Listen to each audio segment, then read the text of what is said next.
Nggak perlu repot bersihin kandang tiap hari, nggak perlu repot selalu sapu-sapu kandang, selalu buangin kohe setiap hari atau setiap pagi. Di saat kita salah buat kandang, dapat dipastikan ayam-ayam pasti bakalan sakit, karena kandang adalah pondasi utama di peternakan ayam.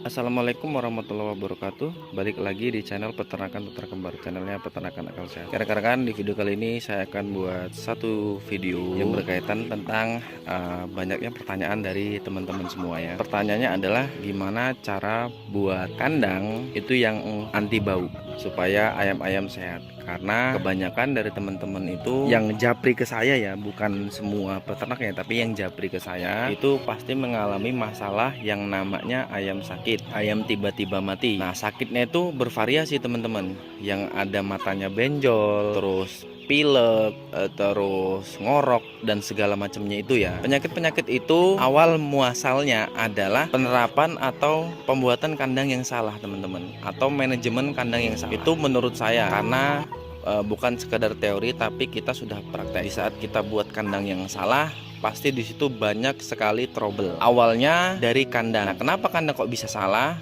Pasti kandangnya itu bau amonia, yaitu bau kohe yang sangat menyengat. Bisa dikatakan itu adalah gas amonia teman-teman. Di saat gas itu terhirup oleh ayam, terkena mata, kan perih sekali ya gas itu ya. Jadilah itu yang namanya ayam matanya bengkak, atau bisa disebut juga snot. Kalau terhirup terus menerus di ayam yang sehat, ayam itu bisa flu atau ngorok seperti itu teman-teman. Asal muasalnya penyakit itulah yang membuat ayam-ayam banyak yang mati. Di saat ayam terkena snot, di saat ayam terkena ngorok, itu ayam-ayam itu pasti imunnya menurun teman-teman. Di saat imun menurun, bukan ngorok lagi, bukan snot lagi yang menyerang ayam, tapi sudah virus. Bisa gumboro masuk, bisa virus tetelo masuk, sudah bahaya, bisa akut dan ayamnya banyak yang mati. Di saat satu ayam kena, pasti bakalan menyebar. Makanya kita harus jeli melihat kondisi ayam. Di saat ada satu ayam yang sakit, itu langsung pindah, jangan dibiarkan, itu bisa menular.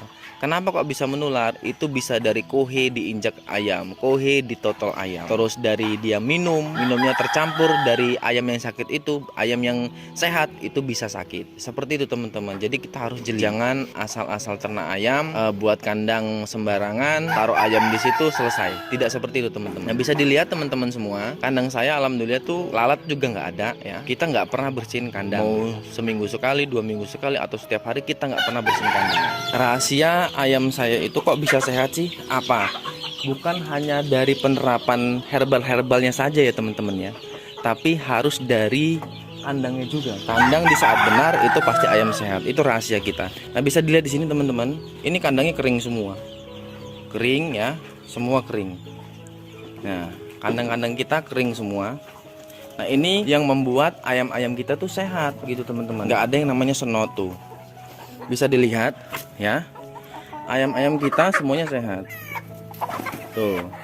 Kalau teman-teman mau buat kandang, usahakan satu, sirkulasi udara harus lancar. Itu yang pertama. Yang kedua, liter kandang harus tidak disemen atau beton. Kenapa? Di saat disemen di beton itu menjebak gas amonia di situ-situ aja, nggak bisa keluar teman-teman. Jadi kohe itu basah, yaitu yang menyebabkan kohe nggak bisa terurai sempurna. Jadi yang bagus itu liter kandang itu harus tanah. Setelah itu kasih sekam bakar. Kenapa harus sekam bakar? Karena sekam bakar itu kandungannya karbon teman-teman. Nah, karbon itu nanti mengikat gas amonia itu. Nah, setelah itu kalau mau teman-teman mau buat yang free range seperti ini, monggo. Nah, syaratnya free range itu harus ada hijau-hijauan teman-teman seperti itu. Kenapa? Supaya ayam tetap sehat. Hijau-hijauan walaupun tinggi atau rimbun itu bakalan dimakan oleh ayam-ayam ini. Karena hijau-hijauan itu juga sumber dari nutrisi ayam juga dari situ. Kalsium dari hijau-hijauan. Ayam telat hijau-hijauan atau kurang hijau-hijauan itu juga nggak bagus. Ayam bakalan juga sakit. Nah setelah itu kita bahas di kandang dulu ya teman-teman ya. Setelah itu kandang itu tingginya ya, tinggi kandang itu kalau saya minimal 2,5 meter sampai 3 meter ini tingginya. Lalu lihat juga matahari itu ngadep kemana. Kalau matahari pagi dari sana itu pasti positif masuk ke dalam area kandang. Nah makanya itu banyak juga teman-teman yang bertanya, Bang kok kandang saya itu banyak gurem. Nah itu salah satunya teman-teman. Gurem itu di saat kandang lembab.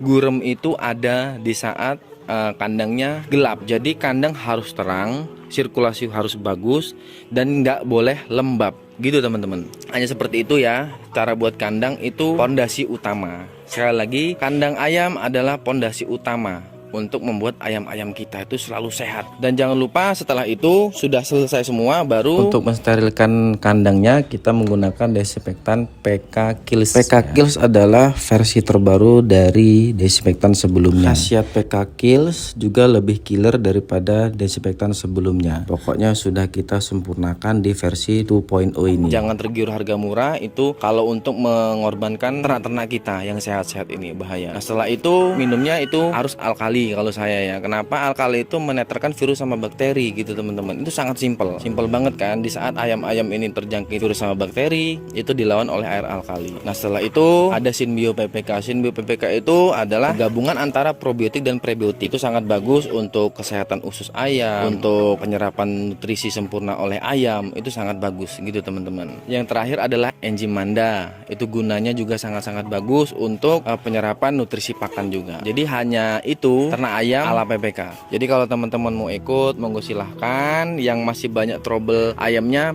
pasti ada kesalahan. Nggak mungkin tiba-tiba ayam itu sakit, nggak mungkin tiba-tiba itu ayam mati. Pasti ada kesalahan. Itu di kandang, manajemen perawatan itu pasti ada salah. Gitu ya teman-teman ya. Dan nggak lupa juga jangan jangan malas untuk selalu belajar, jangan malas untuk selalu menggali ilmu-ilmu terbaru di peternakan ayam. Karena kalau kita males ya hanya itu aja. Coba cari cara ternak atau metode ternak yang cocok diterapkan di farm masing-masing ya. Kalau misalkan cara peternakan kembar itu cocok diterapkan di farm jenengan itu silakan dipakai. Kalau tidak cocok, coba cari yang lain. Oke, mungkin videonya cukup singkat aja penjelasannya karena banyaknya pertanyaan dan saya belum bisa buat video. Jadi gitu aja teman-teman. Bila ada salah kata-kata saya mohon maaf. Assalamualaikum warahmatullahi wabarakatuh. Salam peternakan akal sehat.